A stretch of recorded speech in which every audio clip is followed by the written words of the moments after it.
according to what you said. By himself, you're just trying to, again, fallaciously say that the composite is praying to the composite. No. You admitted it out your own mouth. No, I actually never said that. It's being recorded. Oh, so you didn't say that Jesus was the person of the Father? Never said that. I never said the composite is praying to the composite. I did say that Jesus is the person of the That's Father. not what I'm asking you, bro. Is he the person of the Father? Yes or no? Incarnate, yes. Okay, thank you. So if he's the person of the Father, that means he is the express image of God's person. Okay, so that means he's praying to himself, correct? No. Oh because my God. by himself, you're just saying, is the composite simplicator praying to the composite simplicator? I would say no to that. All right, so who is he praying to? God. His God. God who? The divine spirit of God. God who? What do you mean God who? Oh, you mean Yahweh? He's praying to Yahweh? Yes, I believe Jesus. Yes, there's a distinction, again, between the Father and the Son. There's a distinction between the Incarnation and God's implicator. Oh, so that means that Jesus is not Yahweh then, right? What do you mean he is not Yahweh? You said that he's praying. You said that he's praying to God, and aka Yahweh. Is he not Yahweh formally or materially? I'm saying in general, he's not Yahweh, right? What do you mean general? What kind of identity is that? You mean like classically? I wouldn't say that Jesus is classically identical. No. That's not what I'm asking you, bro. I'm asking you throughout all of time. I don't know what a general. There's not a single. I'm about to clarify it. You gotta be quiet. You gotta be quiet, my ignorant friend. There's not a single metaphysician that invokes a general identity. There's not. I've never read that in the literature. Now, if all you mean by general is you're trying to fallaciously say, be quiet, my dear friend. I'm trying to educate you. If all you mean by general, be quiet, my dear friend. You're going to continue to get muted until you be quiet. Allow me to speak. Then you can speak. Like all of your presuppositions, you can get it all out once I'm done. If all you mean by general is an invocation of classical identity, then no, I don't believe that Jesus is classically identical to the Father. I've told you he's formally distinct from the Father, but materially identical to the Godhead that is incarnate in the Messiah. And that's a different kind of identity than you're invoking. You're just making a fallacy of composition A, and then you're collapsing classical identity with formal identity, which is kind of fallacious, but I'm allowing you to do this to see, because I'm going to post this video. I'm allowing you to do this to see how fallacious you are. But go ahead. Thank you.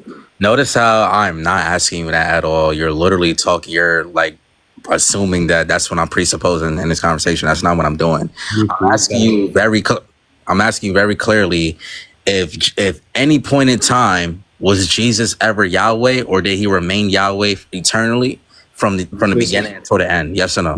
Jesus is immediately Yahweh in the moment of his incarnation. So that's a yes, right?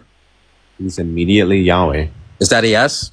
There's not a moment in Jesus' life where he's not Yahweh. Oh, so he is Yahweh, correct? Incarnate. Specifically incarnate. Not his divine nature?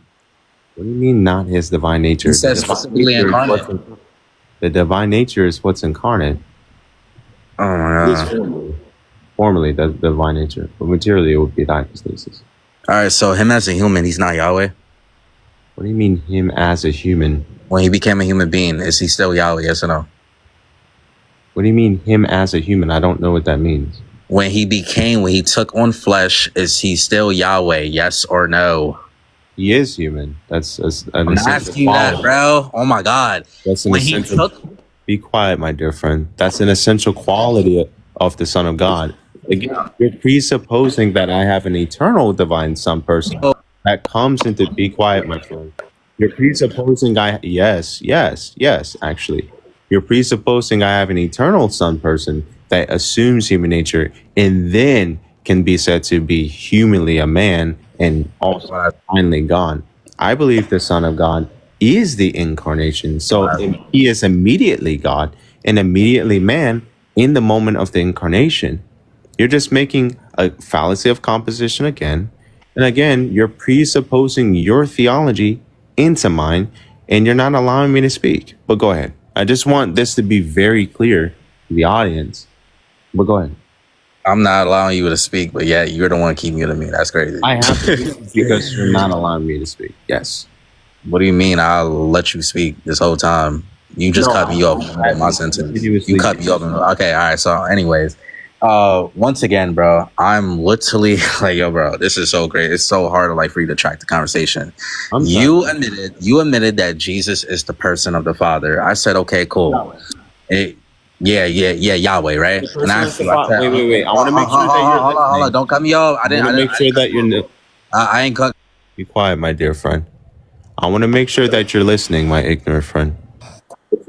The name is the name of the person of the Father. It's the name.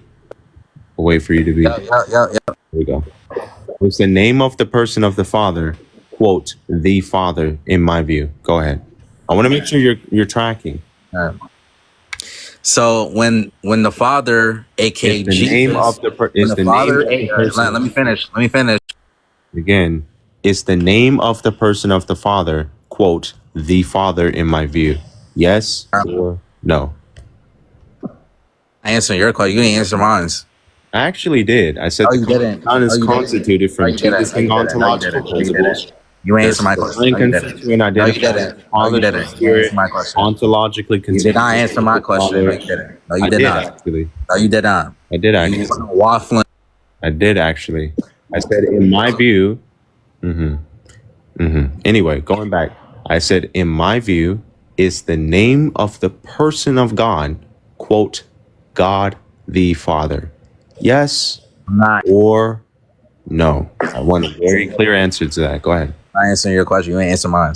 I actually did. I said the Son is distinct from the Father. I said Jesus. That's not what I asked you. I didn't ask you. Did you remember what I asked you? Is Jesus distinct from Yahweh formally? Yes.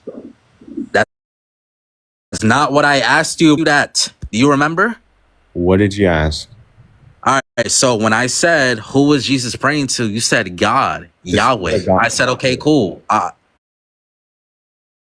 said, okay, cool. Is he still Yahweh? Hold on, let me finish.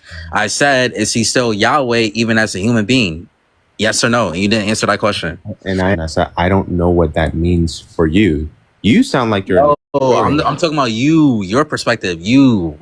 What do you mean as a human being? You sound like an historian. Did he become a human? Yes or no? Did he manifest in our human nature? Yes. Okay, thank you. So is he still Yahweh according to his human nature? These terms.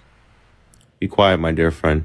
I have to explicate these terms because you sound like an actual Nestorian. Because what you're talking about almost sounds like Theodore Motswetia or Diodore of Cyrus, the terms that you're invoking. I'm making sure that when you say, did he become a human being, that you're not saying like God manifest his person and then there's a distinct person, which I'm calling the Son. Well, look at. I believe in the hypostatic union. Bro, no, you don't. I do. Actually, I do. You conflate the whole hypostatic union, bro. I already told you that the Son is composed from two distinct ontological principles that are united into one composite hypostasis. Hypostatic union, you don't know what it is. That actually is what the hypostatic union is. And I have Richard Wright's book on the Acts of the Council of Chalcedon that teaches that is what the hypostatic union is. All right, so can you answer my question directly, please? Thank you, sir, because you can't track the conversation at all. You can ask a question that is he still Yahweh according to his human nature when he becomes a human? Yes or no? Immediately Yahweh incarnate. Okay, so when he was walking here on this planet, he's still Yahweh, right? He's immediately Yahweh incarnate. Right? Yes. Jesus is immediately Yahweh incarnate. When Yahweh, yes. Is that a yes? I said yes. Thank you. So Yahweh is praying to Yahweh, right? No, it's not Yahweh praying to Yahweh. You just admitted that he's still Yahweh.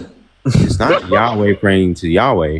It's Jesus who is the incarnation. Who has bro. Oh my God. It really is. It's quite ignorant that you didn't hear me say Jesus is formally distinct from Yahweh. But you just admitted that he's still Yahweh according to his human nature. You just said yes. I said Yahweh. That's not what I asked you. I'm asking you again. Is he still Yahweh? So you're asking a fallacious question. That's okay. That's fallacious now. Oh. Yes.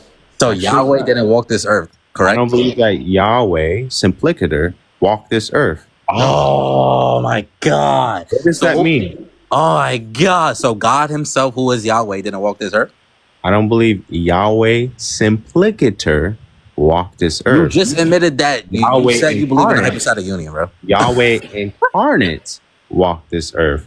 Yahweh Simplicator, which would be the entire Trinity, my idiotic Get friend, up out of here. didn't walk this You're world. trash doctrine. You're trash. Get up out of here. You're actually not tracking. No, that's why he ran, because he's quite ignorant. If Yahweh Simplicator walked this earth, guess what? The entire Trinity walked this earth. I made a clear distinction between Yahweh and Jesus, which is Yahweh incarnate. But he doesn't want to actually grant those distinctions. He's quite filled with the devil. So he's going to presuppose his position into mind, which is what Trinitarians tend to do, especially on this app, because they're not led by the Spirit of God. Typically, there are some that are led by the Spirit of God, but typically they're not. They do things like that. I asked them, what do you mean by Father? That's a kind of an incomplete sentence, because Father could denote God's Spirit. Father, what do you mean by Father? And he doesn't actually answer the question. He just continues to ramble. I explicated my view. I said the Son is composite, constituted by two distinct ontological principles.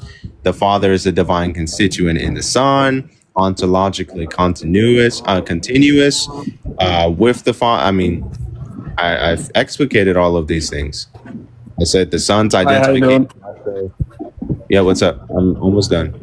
Oh, sorry. My bad. It's okay. But I also said by metonymy, the Son's identification with the Word is not a separate hypostasis from the Father. It's reference to the Father's own rational interior, mode of intelligibility, all of these things, which constitute, part of the Son's concrete makeup. I don't need to believe that Jesus is a distinct person from God. He is immediately God, yes, in the union of God and man. But is he going to be just simplicator or classically identical to Father? No. What Trinitarians want to argue is that Jesus is the Father in classical identity sense. No, he's materially identical to the hypostasis, formally distinct because he's composite. God's implicator is not composite. I don't think there should be any objections to that. But what's up?